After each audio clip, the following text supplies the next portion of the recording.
Dr. DaSilva was definitely down to earth and definitely made it a lot easier to prepare for the surgery. You know, we had so many questions and he was able to answer all of them, and he felt confident that the surgeries would go well. I will never forget walking down the hallway carrying Jocelyn to lay her down on the operating table. Me and the nurses started singing Girl on Fire to her, which was her favorite song, as the anesthesia was administered and her eyes rolled into the back of her head. It was a very scary 3 hours waiting in the waiting room for the nurses to come and tell us all of the updates, not knowing if she was going to survive.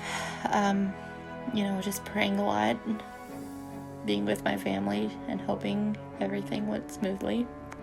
When Dr. DaSilva walked through the double doors to the waiting room after her surgery, I couldn't breathe. It was such a surreal moment, just waiting. When he came up to me, he had the biggest smile on his face, and he told me that everything went perfectly, that she's a fighter, and that her heart was stabilized. The cone procedure took, and she was doing okay. I will never, ever forget that moment. 3 days after Jocelyn's surgery, she actually did a cartwheel after she was taken off all of her IVs in her room. She was so excited we had to calm her down so she didn't hurt herself. 3 months later, I followed in Jocelyn's footsteps to have my surgery done. After going through the experience with Jocelyn and Dr. DaSilva, I was confident that everything was going to go smoothly. Recovery was a little bit more difficult than Jocelyn's. I think, her being younger, everything was a little bit easier for her, and kids bounce right back.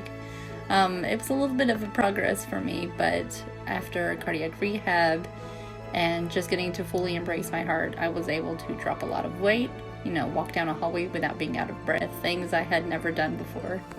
I will forever be indebted to the team at UPMC, to Glenda for helping us along the way, to the nurses who took care of us, and to Dr. DaSilva for giving us a new lease on life. Hi, I'm Jocelyn, and I'm 5 years old, and I love unicorns, and also I love my mom. What are some things you like to do? Well, I like to paint, and I also like to draw. And what did Dr. DaSilva do for you? He did heart surgery. Well, what did me and you have in common? Ebstein and Anomaly. That's right. Are you happy? Yeah.